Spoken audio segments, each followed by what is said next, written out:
Welcome back from that quick break. Elanga mchimanyi bwemba munda biwano ku ntebe eno kitegeeza nina omugenyi mu studio era nga yes nina omukyala mu studio bamuyita Joy ngono omukyala relationship counselor and also a relationship content creator. Era agenda babuulira details z'omusobola mufuna mutya naye ng'olwayo tugenda kwogera ku nsonga ez'enjawulo ezikwatagana ku maka ne relationships. Hello Joy, how are you doing dear? I'm great, Robin. How are you? I am doing great. So great to have you here. I'm so humbled and privileged and excited to be on the same set with you. Oh, thank you so much. I love the red. You know, it's my favorite color. It's red. Valentine, dear. Oh, it's taking day. Yes, dear. How is your new year going so far? The new year is great. This is actually the very January. Like, do you feel it? Like, it's not so hot. I feel it too. And I feel like, you know, like people always say that January is no, but I feel like it's true. Yeah, I feel like the energy you come into the year with is really what you go with. Also, I feel like people have learned to plan better. The past years would go to the village for like a whole month. This time went like for 2 days, and they were back. Great. So now, one of the main reasons we've brought you, Joy, first of all, introduce yourself to our viewers and, you know, your credentials, everything they need to know about you, please. Hello, everyone out there. My name is Joy Kezia Musisi, and I commonly go by the PrettyBrainyWife. I am a relationship content creator, a relationship counselor, and I love family. I love seeing families together. I love seeing relationships thriving. I am such a lover of love.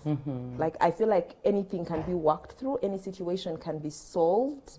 Yeah, so basically that's who I am. I create mostly on Instagram and YouTube. Okay. Yeah. Wow, great to have you. And you know, in Uganda, one of the, of course, all over the world, one of the most important units is family. So that's why we go, you know, extra miles to make relationship work, to make marriages work. So, and I feel like this is one of the best times of the year to really be talking about stuff like that. Some people are getting married this year. Some people have just met new people over the holidays. So, one of the main reasons that we called you here is because there's so many different issues that happen in relationships. And one of the main one of the main issues is how much, first question I'm going to ask, how much as a partner, you and your partner, how much should you share with your family?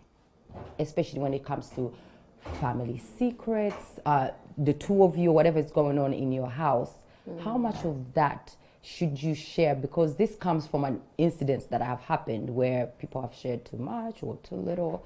So tell us about how, when it comes to the two of you, how much should be shared within family, your family or my family?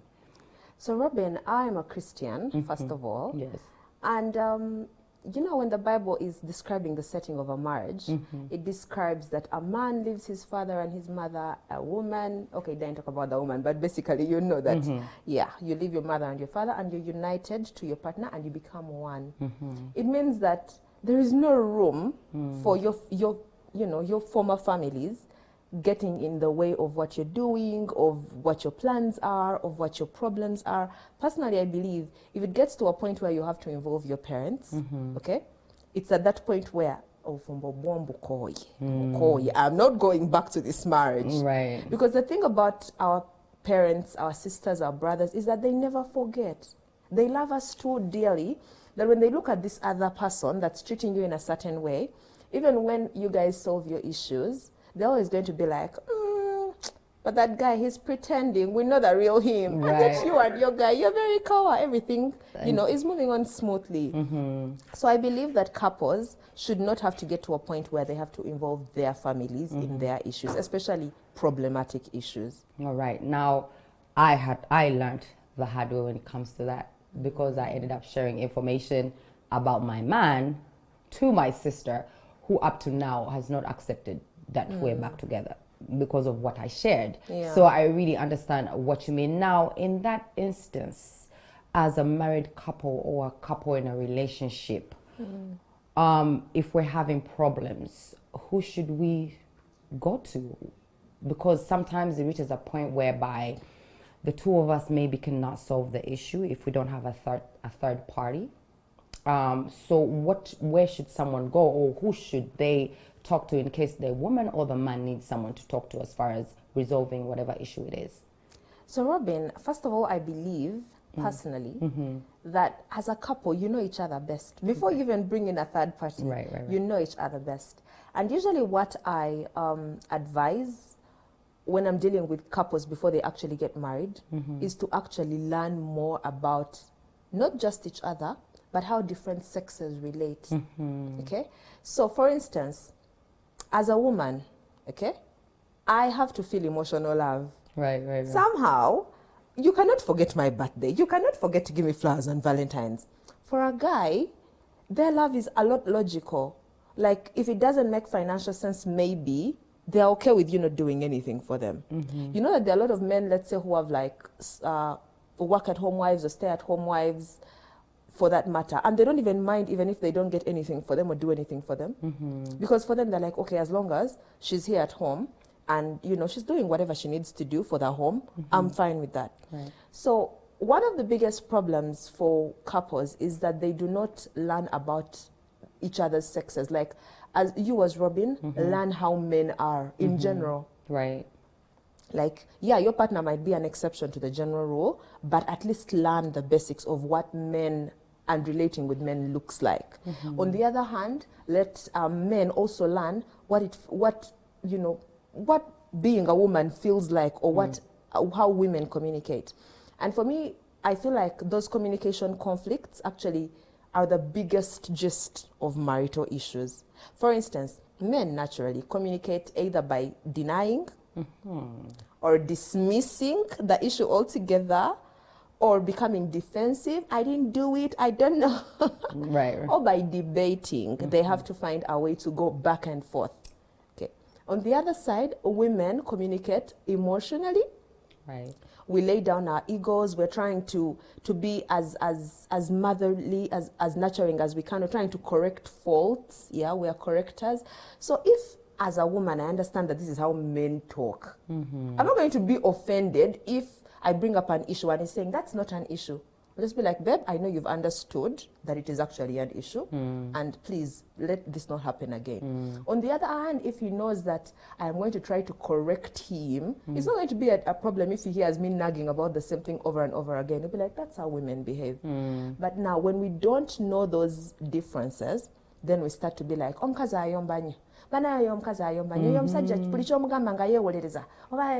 but that's pretty much how every single man or woman is. Then you come down to knowing your partner individually.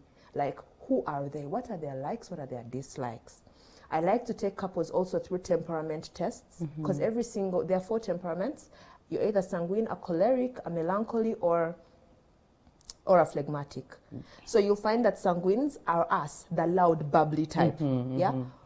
You'll do something, I'll forget it, I'll move on, like, Then we have the melancholy, who are the overthinkers. I will connect 2022 to 2023 to what you did in 1992. And yet probably he's forgotten all of those things. Then we have the phlegmatics, who are the peacemakers, who are the team. They love their peace. They don't care what you do to them. That's them. Then we have the cholerics, who are the bosses. You'll find those men or women in homes who want to be the boss. Now, when you learn your partner's temperament and what the weaknesses and strength of their temperaments are, most of your fights will be gone. Personally, I'm a sanguine melancholy, because you can balance. You can actually have 2 of those temperaments. Like, one is a stronger and one is a weaker. But one of the things about sanguines is that we don't keep time. It's a miracle I was here on time, by the way. So my husband will never fight about time. It's like, oh, you what? On the other hand, my husband is a choleric. If he leaves his cup here and he finds it here, he would see. He will know that you moved it. If he wants things done at 9 a.m., don't say, at 10 now I'd first drop kids. 9 is 9. So you know that that's the person I am dealing with. So many of our conflicts would be solved if we actually knew each other. Understanding each other. Yeah. So now, in the case of, let's say, arranged marriages, or let's say you just met somebody and maybe they're Christian and you just met and you can't be you know, you can't be intimate until you get married.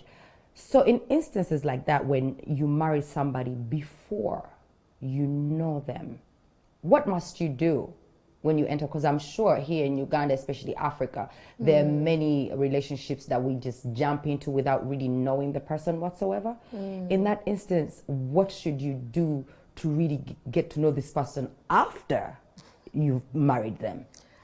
But you know, Robin, the truth is, you can't even really know a person.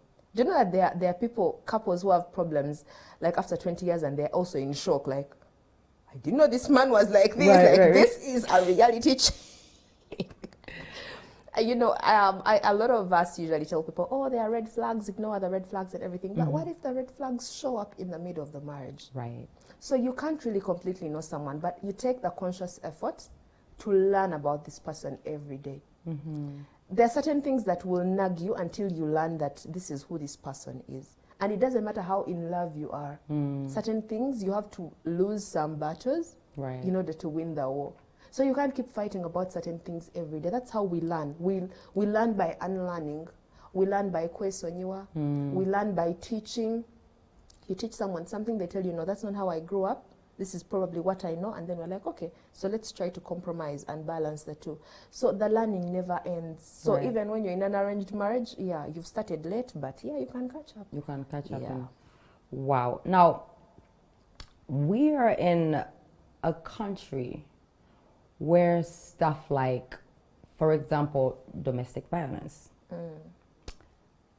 There are a lot of women going through domestic violence even as I speak. When we go back to that point of sharing with family or an outsider in the marriage, in the instance of where there is abuse, who am I to go to?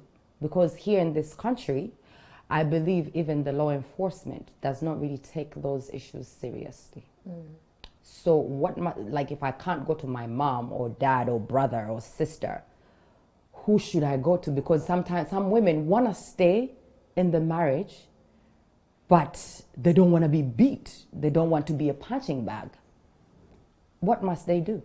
Personally, I believe domestic violence is, for me, it's the breaking point. I don't know about other people, but for me, it's the breaking point. Why? This is a threat to life.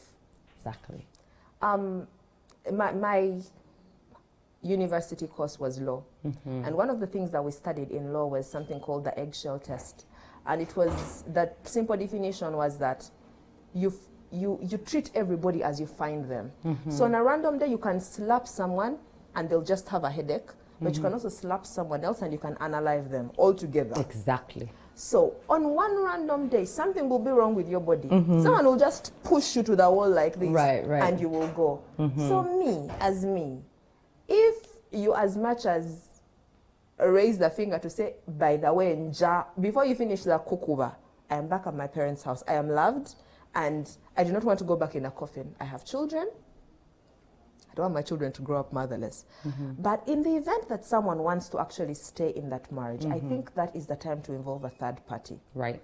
Because it's not just about counseling, actually, it's therapy in itself. Many of the men, usually it's men that are beating women, and I will not refute the fact that also women beat men. They do. What's second? Because, okay. How do you start? They're holding the flag high for us. But usually it's men that beat women, but I feel like it's because men are not listened to. Men don't have outlets. For us as women, we can even form a WhatsApp group and say, Association of Ugandan Wives Who Are Beaten. Right. And the group will have 1,000 women.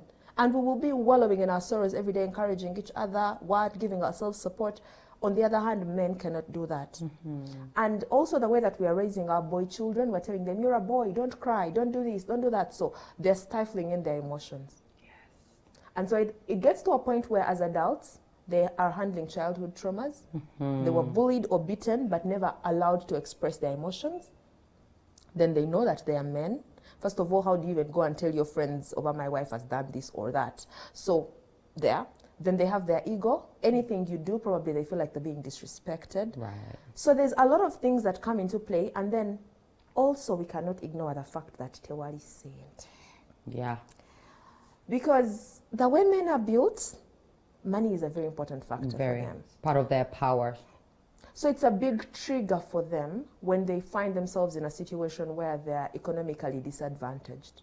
Now, coupled with all these other things that we have mentioned, it becomes so easy for them to take it out on women. Right. So I believe that as a man, most especially, if you get to a point where you're being pushed to the wall and you feel like this person is triggering you so much, number one, I think you should get out of her space or get her out of your space. Yeah, walk away. And first, assess the issue. Then men need to understand that therapy and counseling is as important for women as it is important for men. Mental health is a big issue. And I feel like mental health is not such a big issue in African countries. We think it is bazungu kind of thing. And personally, I also never knew what mental health in itself was. I had postpartum depression for both my babies, and I didn't even know it was postpartum depression. I thought I was just angry. I thought I was just annoyed at everything. And people abroad in the first world countries take mental health so seriously. They do. They're always doing therapy. They know what depression feels like. They know the triggers. They know how it starts. And for us, we're not getting enough lessons or classes on that. And especially the fact that we think men are supposed to be strong. And they're not. And because they're not, they're breaking us as well. Right. Women have become mothers in their own homes. Not mothers to their children, but mothers to their men. And that is extremely tiring, because wearing the shoes of partner and mother can never be me. It's like, can never be me. Yeah. Yeah, it's so stressful. It's so stressful. So now, as we're winding up, tell us the importance of therapy. Because here in Uganda, it's like people don't really know what that means or what even the importance is, especially when it comes to relationships. So just give us what is counseling all about, and seeing a counselor or seeing a therapist. Okay, so first of all, I believe that one of the things that people really disregard is the role of counselors, therapists, and whoever falls in that bracket. People think you see these people when you have a problem. That's what I thought. That's what I thought.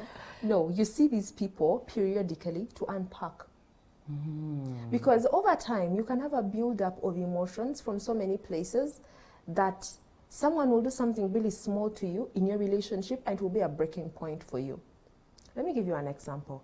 For instance, you have issues at work, okay? Your boss is giving you all this headache. Then you come home, you're a working wife, you come home, you have children who need to do homework, who need your attention and everything. And then you have a house help who, until you supervise her and walk with her to the bathroom, she has not cleaned it. Right. And then your parents are calling you and telling you your younger sibling needs school fees or this or that.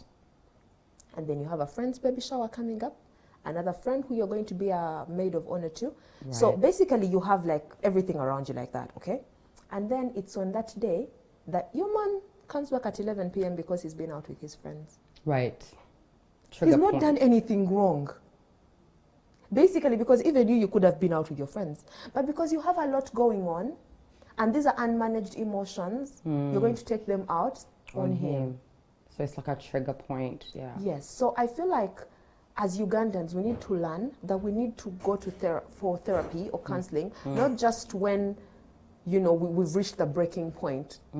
We need to periodically visit so that we unpack the issues, whatever is going on. Secondly, I feel like as another reason that people need to go for therapy is because we have so many unhealed childhood traumas. You were beaten by your parents and you said, I turned out right. I keep telling people, if you say you turned out right, in fact you didn't. You didn't, yeah. Because you can't believe that corporal punishment is a great thing. Yeah. And people have childhood traumas from being beaten. People have childhood traumas from being abandoned. You didn't grow up with a father. Your father disappeared somewhere into thin air. So for some reason you have attachment issues. You think your partner is everything for you. For you, right. So if they as much as threaten to leave because of something, if for instance, they may be cheating on you, and then they tell you, what agenda? Then you're like, no. Then you're going to be strong in your marriage because I cannot leave. Someone left me and I cannot allow this person to leave me. Right. So you have that unaddressed childhood trauma. Then for some others, their fathers leaving or their fathers passing on gives them daddy issues. So they get to a point where they want that much love and validation from men that they will do anything for it. Okay. So even if it means sacrificing their own mental health, sacrificing their own happiness and whatever, then we have other groups of people whose childhood trauma is basically growing up in abusive households. It can go two ways. It can either be that this person thinks it's okay to be abusive because my father beat my mom and she stayed. Right. Another person, it can go the other way, that for them, even when their partner does something wrong, they even feel like just telling them that you're wrong. They're like, I think I might be on the borderline of domestic violence, so I'll not tell. So you're finding two people that are just there. They don't even know if they're angry at each other or they're happy with each other, but they're comfortable with the status quo. So that's also a form of childhood trauma, and many more. Now we need to go for therapy because we need to overcome childhood traumas. Yes. We need to unpack those things. They need to tell us right from wrong. Right. Sometimes we're carrying burdens of, our parents, and we're carrying them into our marriages. Right. You grew up angry, you're carrying anger into your marriage. Your man has done nothing to you. Right. So yeah, those are some of the reasons that we need to actually see therapists and counselors. Thank you so much. I've run out of time, but